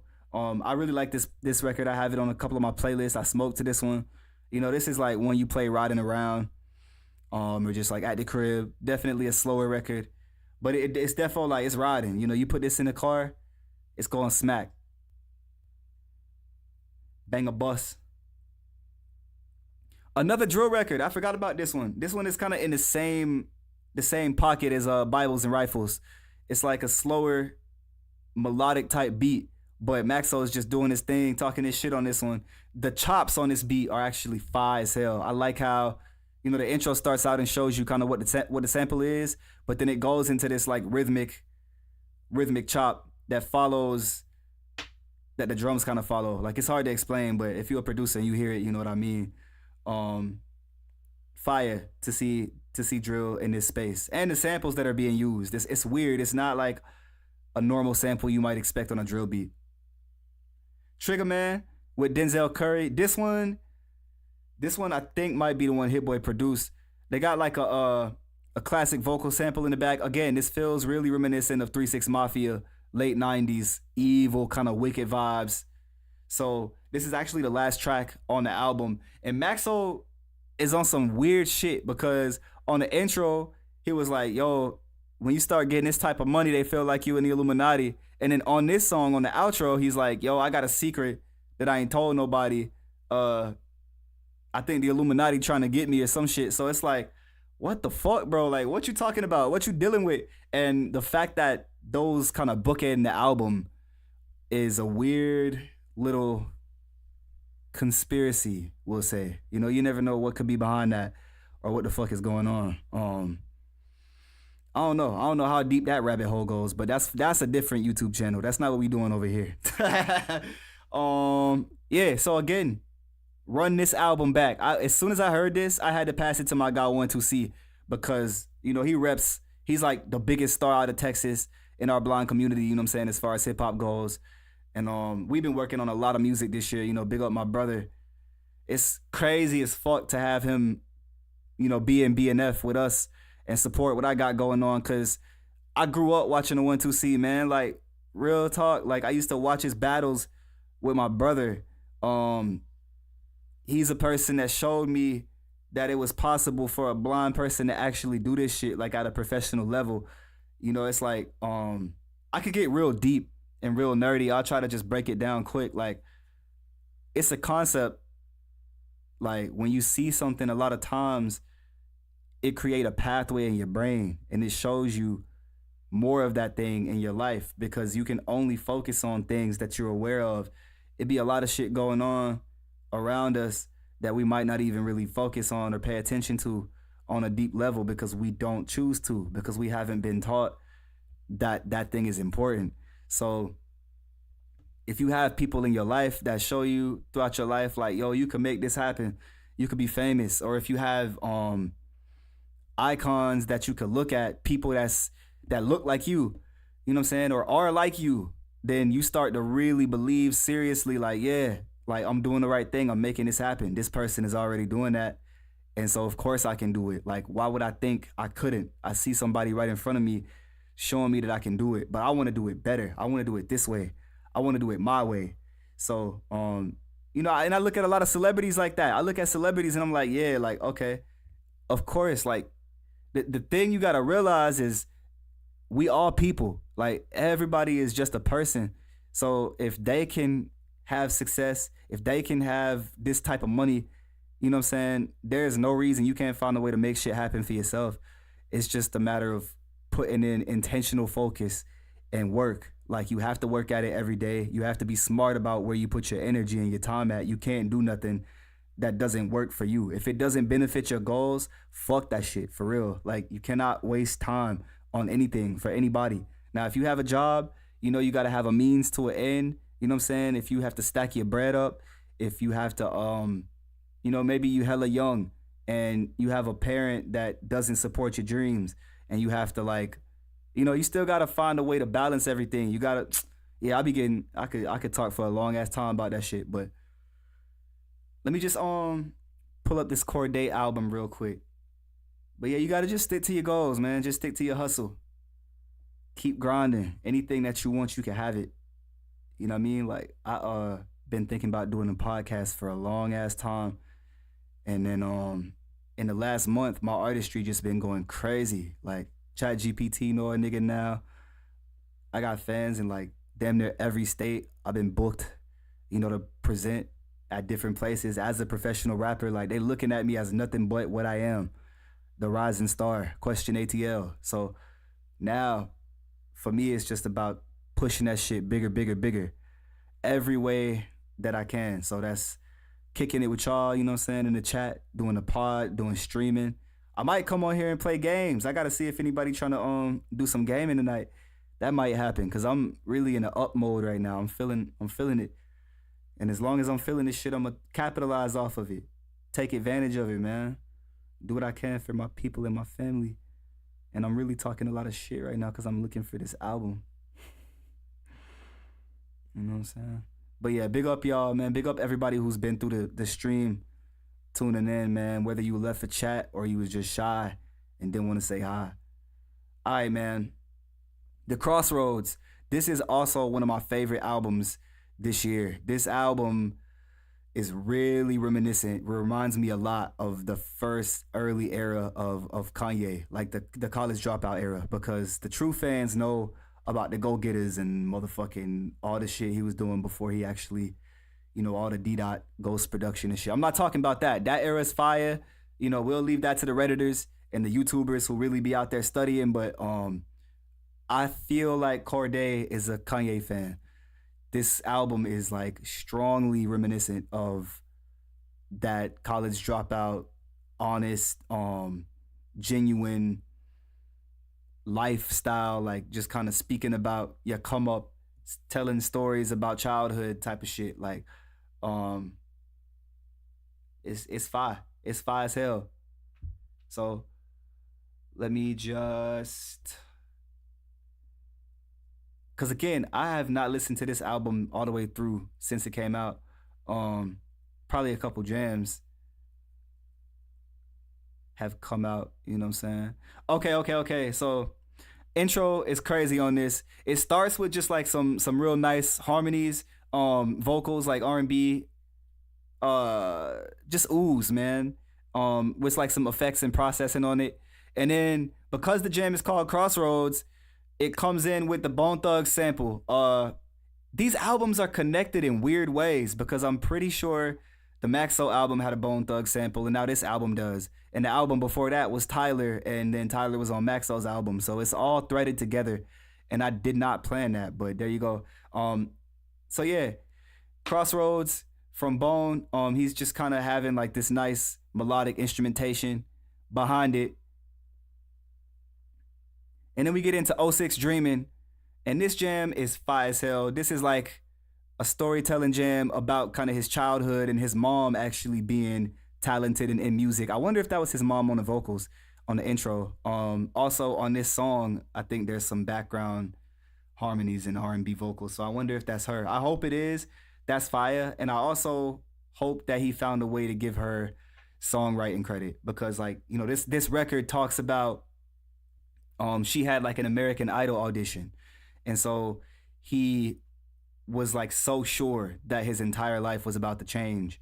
And when she didn't actually get picked for the show, he had to kind of come to realizations that wasn't the case. And it talks about like the beginnings of his career and him getting inspired to actually chase rap full time. So it's just dope. It's like, one of those childhood nostalgia here to now kind of moments. And that works always if you can do it with like a genuine connection. And like, again, if you're a fan of that person, I feel like you cheer for them even more. You're connected to it even more because you want to see that person win. You want to see them go as far as they can and take it wherever they can take it. So when they let you in, and this is kind of a note to myself too, like, you got to show the tough moments, you know what I mean? Because people will look at that and be like, yo, like, you made it so fucking far.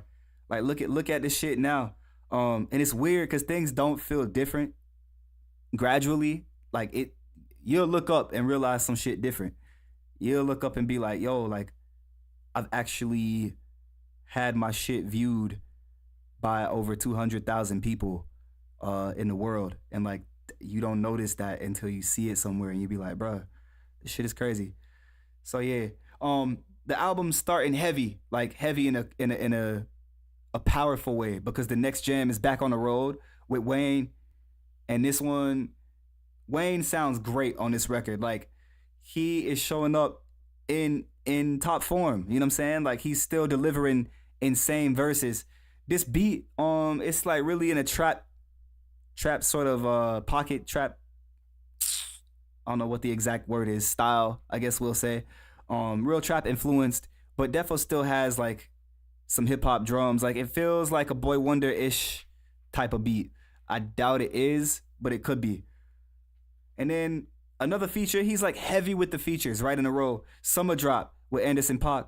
I be saying his name both ways. Like, some people say Pac, some people say Pac. I think it's Pac because like him being from Cali, I feel like it's in the lineage of Tupac. I don't know. You can tell me what you say, because I don't fucking know. But this one is another like reminiscent song, nostalgia song. Is my computer still awake? Yeah, okay. I was over there looking at my screen Cause I don't know what the fuck happened to the stream if this shit like goes down. Or I don't know if it actually would since I'm streaming. But I know I've been talking shit for multiple minutes. You know what I mean? Summer Drop is all about like what would happen when these guys used to be, in the summer, like what songs they was listening to, where they were at, what they were doing. Corday talks about like sweeping hair and shit, working in different places and kind of keeping his head down, waiting on the music to manifest. And then we get into Nothing's Promised. This shit is so cold. It's a remake or kind of a cover interpolation of Heard 'Em Say from Ye. And this is the Late Registration album I think that was on. So not necessarily College Dropout, but just like that early Ye era, that early 2000s era is what this album feels like to me. But in a very updated, innovative way. It's insane. And then really inspiring, honestly. Like, as an artist in the space, like, this style goes away for a few years at a time, and you have a lot of shit like Rob 49. You have a lot of shit like RNC Mike. You have Yachty. You have Juice WRLD. You have Thug. You have just a lot of different sounds that don't really take after this traditional hip hop style. And I think people should stop calling it old school because I mean it is old school. It's the first one, but it's the traditional one. Like this is, in a way, I feel like these are all branches of the tree that hip hop came from. And so is Yachty, so is Rob 49. I ain't taking nothing away from them guys and saying they're not hip hop, but this style has to be preserved. You have to have top artists of the generation like Cole and Kendrick who keep this modern hip hop alive, and Tyler. But like, and there was a discussion on Joe's podcast talking about like what tier would Tyler the Creator be at, and that's an interesting conversation because the metric of how you measure that has changed so much, and I think it still hasn't finished shifting to like what this generation defines as like a superstar rapper, because the landscape of media is so different. Like it used to be TV, radio, and film. Now TV is kind of going out. I think radio, they both are like on the way, but they're kicking. They are pressing the brakes. TV and radio, I don't know if it's like the industry or if it's the fans, but they sticking around. I'm actually surprised. I think radio might be going a little bit faster than TV. But then that's discounted by people driving in a car. It's a lot of people who still just take the convenience of radio and they be like, yeah, I'm gonna just play whatever's on. Like they don't want to make choices. Like me being a musician, I take a lot of pride in curating what I listen to in a lot of my life. But like TV, you still got a lot of people who have their favorite shows. But then even that, now you got like YouTube TV and Netflix and this and that. So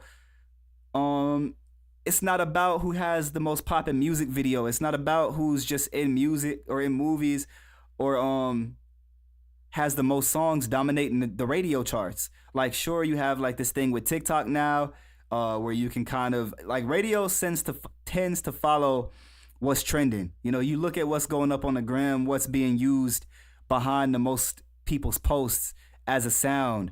You look at what song people are clipping the most. Like, so that has changed the way that you define what a superstar is. So it's like hard to say beyond somebody as big as a Drake or a Kendrick, like, okay, these people are at the same spot. I guess you could use like monthly listeners and stats and shit, but y'all know labels inflate that. Like it's common knowledge to even fans now that a lot of those views and shit don't usually accurately represent what the fuck is going on, which is a little bit annoying as an artist when you're trying to see like what your competition is doing so you can accurately strategize. Anyways, I just talked for the entirety of that song. It was just playing in my ear the whole time. It was vibes, but this one is mad as fuck. This is probably one of my least favorite on the album. There's certain styles I think with every artist, and it probably happens with me too. I would be curious what my fans would point to as this style, but like there's certain styles that artists will do when they're versatile and everyone just doesn't feel as comfortable for them. It's the same thing that we're talking about with like the nasally sort of approach that you hear Kendrick take with some of his melodic music. This feels like Corday trying to fit more into that trap era, like a Rob 49 or like the newer guys, that different sound that's going on. The beat is fire. The song like overall is cool. There's bars in here, but the cadence just doesn't feel very comfortable to Cordae, in my opinion. All Alone. Let me think about this one for a second. This is a Venton jam from what I remember. The sampling on this album is immaculate. Like another album with insane production value. Like on Heard 'Em Say, I didn't say too much about the beat on there. So I have to go back. Like as a producer, I would be doing myself an injustice not to fucking give my take on that. Like there's a live piano that I'm pretty sure was like played in a recording, and then they sampled that as like one of the main backdrops of the beat. And then the way the drums wrap around it is just like perfectly done. And this producer has a lot of credits on this album. I've heard his tag a couple times, so I'm gonna look into him and really look into his work. I fuck with that.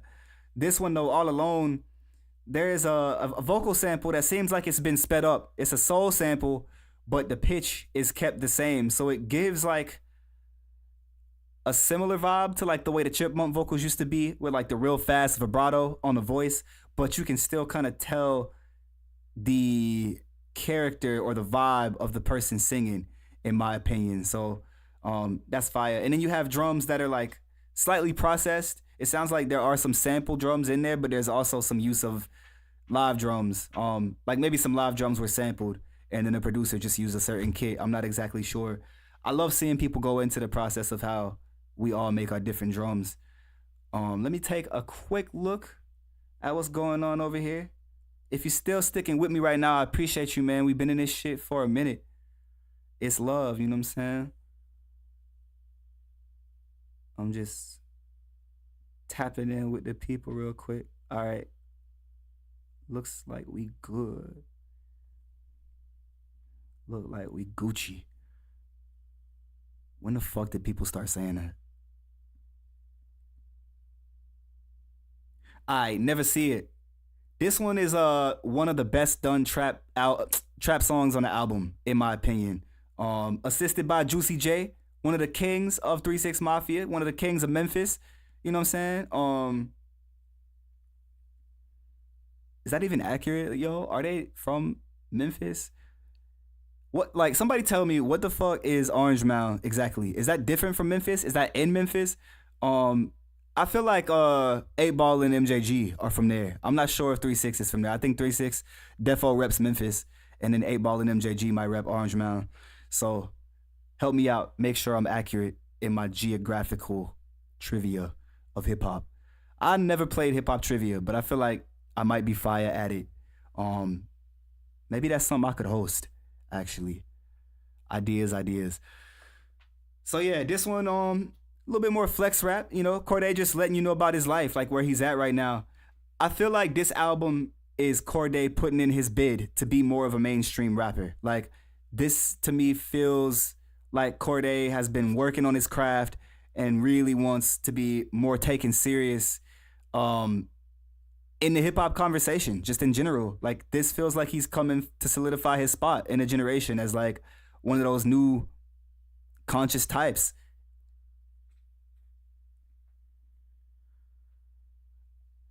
This one, Pray. This one is featuring Ty Dolla $ign. Big up Ty Dolla $ign. One of the most fire leading vocalists in R&B right now. His approach to melodies and the way he uses Melodyne or autotune with his like raspy sound, but still delivers like such complex cadences with his melodies is hella inspiring. You know what I'm saying? He's definitely one of the GOATs of our generation where that's concerned.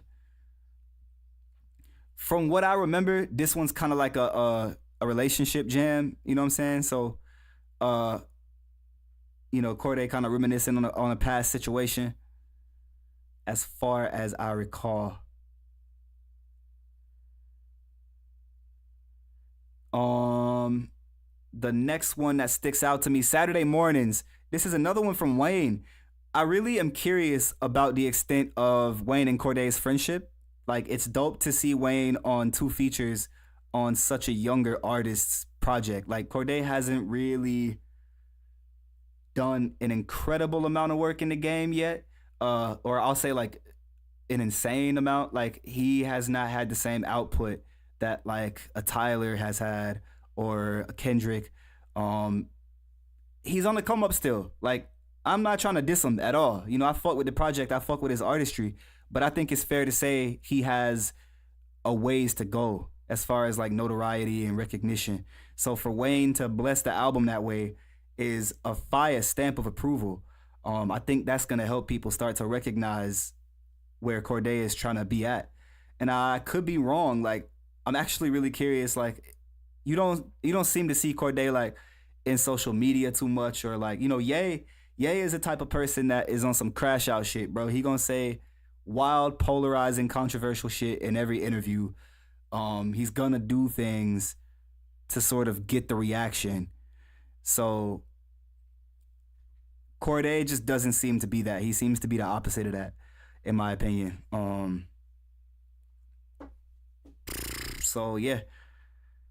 Saturday mornings though, again, the feature from Wayne, this is the second feature. So yeah, I want to know, like, did Wayne just see something, you know, see the potential in the album, or do they kick shit? You know, is it like a mentor type thing? What's the deal? No Bad News featuring Kanye. Now this is fire as hell to see, because as I've said, you know, this is so reminiscent of that early Kanye era on purpose, in my opinion. Like it's clear that he's coming for that spot and trying to like really put himself in that conversation. I feel like I'm repeating myself a little bit, but it's just I'm trying to make the point with the records that I see so that you can go and listen to it and get the narrative as well for yourself. The beat here sounds like it might have even been done by Ye. It might be like a Mad Lib type vibe. It's just super soul chops, man. Lots of strings. Actually starts off with Ye. Like you hear strings come in and then there's a hook from Ye. Weird thing about this hook, it seems like it was a reference and then he went back and punched in a couple of lines, but there's a one line like at the end of the hook that sounds like it might have been overdone by somebody else in Kanye face. Like not blackface, but like trying to sound like Kanye. That is one thing that I'm surprised they didn't use the AI for, because there are like some really accurate Kanye AIs, and that's something I've been seeing a lot of YouTubers do. It's like obvious, it's noticeable as shit. And it kind of makes me cringe when I can tell that somebody replaced one of their phrases with AI, but like you don't have time to go back and re-edit like all your phrases. There's people like shout Trap Lord Ross. He be dropping like 4-hour detailed documentaries on different parts of hip hop and different like really specific stories that are going on in different locations. So you know, you don't have time. Like I know how it is to like editing this is gonna take probably twice as long as it did to record it, maybe more, because you have to make sure everything is perfect. And the only way to do that is to sit down for as long as whatever you recorded is, so that you can make sure no piece of it has been unchecked. So, you know, there's a lot of dedication, but like I love editing. It's something that I do. Like I've edited people's songs before, I mix, master, you know, not to get into too many technical details of that, but you gotta love the process for real.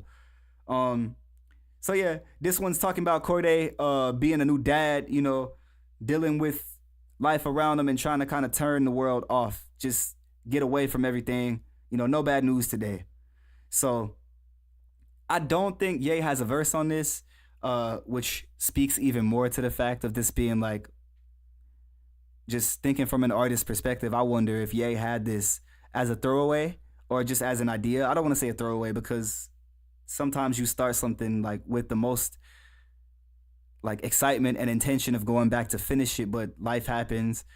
And then like an opportunity comes up for you to throw it out. Niggas like, yo, I'm working on an album. Send something through. The album is inspired by you. And then you just throw one of your joints out. So the next jam is called Shay Afeni. And this one is a dedication to his newborn daughter. He says he wrote it 2 weeks after she was born, and there's actually like samples of her crying and stuff in the recording, like, or in the song, like voice memos and shit. Very heartfelt song, very genuine song. Dope as hell to see that. You know, congratulations to Cordae, because we watched him grow up through the YBN era, and they were all just kids getting shit out the mud, and now he's becoming a man, going into adulthood, making shit happen. And so he's writing about all the aspects of his life. So, and this is like a deep inside look. Like a lot of artists don't like to write about their children and write about that type of shit. Like he's putting her name out here in the world. There is no way that she doesn't have a few thousand Instagram followers and some some like notoriety as she grows up. I mean, unless she chooses to make a private gram, you know what I'm saying? But like, and sometimes that happens. Celebrity kids might stay out of the spotlight or whatever, but you tend to hear like they grow up together for real. A lot of celebrities tend to network, chill, party together, and not in the Diddy way either. Like, it just happens that people don't understand fame in the same way that people who have fame might get it. So you chill with people that are like you. Everybody chills with their own tribe to a certain extent. And it's all a balance, you know what I mean? One of the keys to life that I've learned, like through my mom and seeing all the people she knows, is like you have to have a versatile tribe. Like the way you learn about the world, the way you stay involved in things is like to have people that are like you in some ways and different in other ways, like around you. So yeah, this is a deep jam. Shay Afeni, really just going into what it's like to be a new dad and how it really feels. Then you get What It Really Matters, which is really just showing you like going deep into Corday's perspectives and priorities as an artist. So he's talking about what really matters. The family really matters. Time with your people really matters. Love really matters. Being there. He's like, I've been on too many planes. I've been too busy. I've been chasing this. I don't remember if it's in this song, but I think at one point during the album, he was saying like, I was in Japan when I got the call, like when he got the call that one of his family members passed away. And it's crazy because I think Maxo Cream had a similar story on his project, and I listened to those projects literally back to back.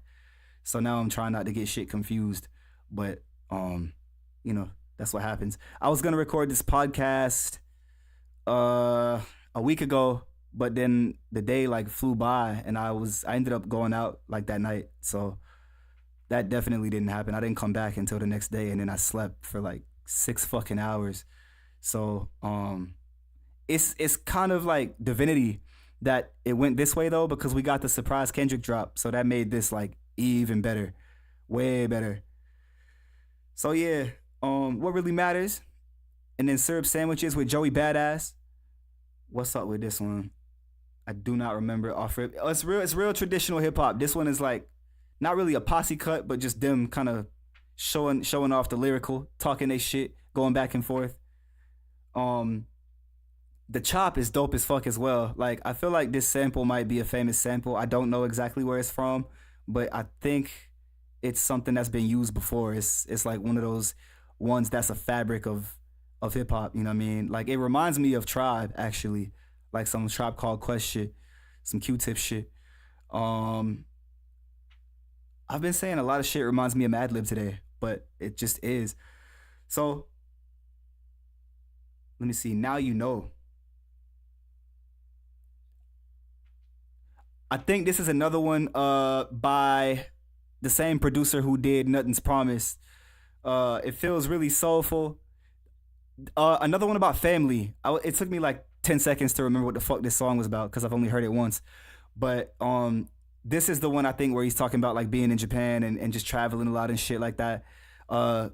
Just saying like, yo, there's a little bit of regret. I think this one is specifically about his grandma, and he's just saying there's like a lot of regret, that he didn't take more time. And so he's saying like if you didn't know how much I needed you and how much I wanted you there and cared about you and shit like that, like now you know. I'm putting it in this song so you can hear it.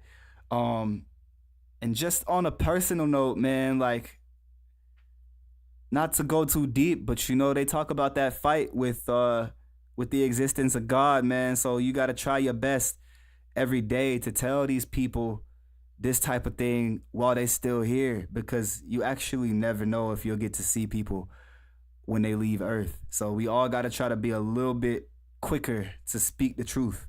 You know what I mean? Like Say what you feel while you can. Do what you can while you can. Do what you can when you can while you can. I think that's how that quote goes. You feel me?